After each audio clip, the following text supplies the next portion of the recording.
बिस्मिल्लाहिर्रहमानिर्रहीम। आज हम रिव्यू करेंगे पैनासोनिक T3 इन्वर्टर एसी का, जो कि पेल ने पाकिस्तान में लॉन्च किया है।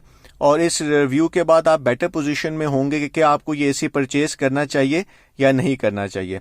और एक हम इम्पॉर्टेंट इन्फॉर्मेशन इस एसी के बारे में देखेंगे जो कि आपको पेल की वेबसाइट के ऊपर अवेलेबल नहीं है, लेकिन कुछ लोगों के लिए वो एक डील ब्रेकर इन्फॉर्मेशन भी हो सकती है। तो चलते हैं रिव्यू की तरफ। तो सबसे पहले इस एसी के बारे में हम कुछ इन्फॉर्मेशन ले लें कि पहले एक पैनासोनिक के जो एसीज थे वो इंपोर्ट होते थे और उनकी प्राइस भी काफ़ी ज़्यादा थी। अब जो है ये पेल ने एसी जो है असेंबल करना स्टार्ट किया पाकिस्तान में, जिसकी वजह से इनकी प्राइस जो है वो कंपैरेटिवली कम हो गई है और पहली इसकी आफ्टर सर्विस एंड सपोर्ट भी दे रहा है। तो अगर हम इसकी प्राइस को देखें तो ये 1 टन है अराउंड कोई 78,000 का, 1.5 टन है 104,000 का एंड 2 टन है 140,000 का, जो कि top tier local assembled ACs के रेंज में है। उसके बाद हम देखते हैं इसकी वारंटी। तो इसकी कंप्रेसर की वारंटी है 5 साल और पार्ट्स की वारंटी है 1 साल।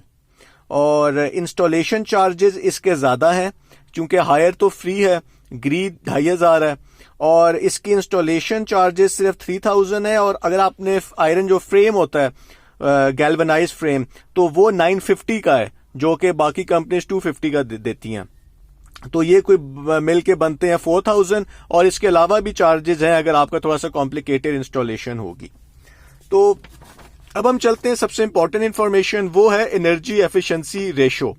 तो यहाँ पे अगर आप पेल की वेबसाइट पे जाएंगे इस एसी को चेक करने, तो EER यानी कि एनर्जी एफिशिएंसी रेशो, जो कि ये बताती है कि ये एसी कितना एनर्जी एफिशिएंट है और ये जितनी ज्यादा होती है उतना वो एसी अच्छा परफॉर्म करता है, उतना एनर्जी एफिशिएंट होता है। तो आपको ये इन्फॉर्मेशन मिलेगी नहीं। आप स्क्रीनशॉट भी देख सकते हैं जो मैंने लगाया है, यानी कि आपको उन्होंने बाकी सारी इन्फॉर्मेशन पहले वेबसाइट पे दी है, EER इन्फॉर्मेशन उन्होंने नहीं दी।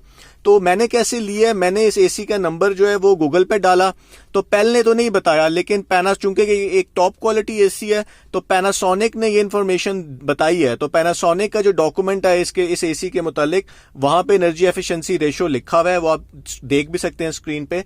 तो वो सिर्फ 3.05 है, यानी कि ये एनर्जी एफिशिएंट एसी नहीं है, ये आपका बिल ज्यादा कम नहीं करेगा। तो कुछ लोगों के लिए तो ये बहुत ही इंपॉर्टेंट इन्फॉर्मेशन होगी, क्योंकि हम लोग जब इन्वर्टर एसी खरीदते हैं तो हम तो यही चाहते हैं कि ये एसी हमारा बिल कम करे।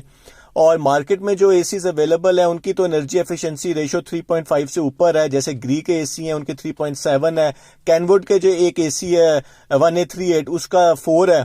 तो ये बहुत ही कम एनर्जी एफिशिएंसी रेशो है। और पेल ने ये इन्फॉर्मेशन छुपाई क्यों है, मुझे तो ज्यादा इस चीज के ऊपर कंसर्न है।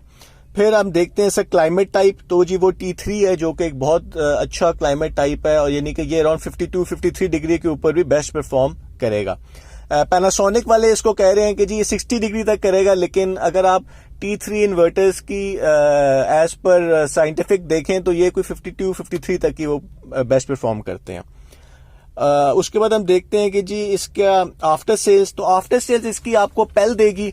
तो यहाँ पे एक चीज देखने वाली है कि पेल जो है वो एसीज के अंदर कोई इतने मार्केट लीडर नहीं है, तो वो एक और एसी के आपको कैसे एक अच्छी आफ्टर सर्विस एंड सपोर्ट देंगे, तो ये क्वेश्चन मार्क तो है इस टाइम के ऊपर। फिर है जी इसका वोल्टेज। तो एज पर वेबसाइट जो है ये लो वोल्टेज के ऊपर भी परफॉर्म करता है, जो कि एक अच्छी चीज है। और इसका जो है वाईफाई मॉडल अवेलेबल नहीं है। तो अगर हम इस एसी को एक समरी कर लें तो ये डेफिनेटली पैनासोनिक है, ये एक टॉप क्वालिटी एसी होगा। इसके जो पार्ट्स होंगे, इसकी जो असेंबली होगी, इसकी जो फिनिशिंग होगी वो बहुत अच्छी होगी। लेकिन मेरा वही क्वेश्चन है कि इतना कम एनर्जी एफिशिएंसी रेशो, यानी कि अगर हम ये ले रहे हैं तो हमारा बिल भी इतना फिर कम नहीं होगा, क्योंकि इसके मुकाबले में जो लोकल असेंबल्ड एसीज हैं वो तो ज्यादा आपको एनर्जी एफिशिएंसी दे रहे हैं। तो आपको एक दफा इसको रिकंसिडर जरूर करना चाहिए एनर्जी एफिशिएंसी की बेस के ऊपर। बहुत बहुत शुक्रिया।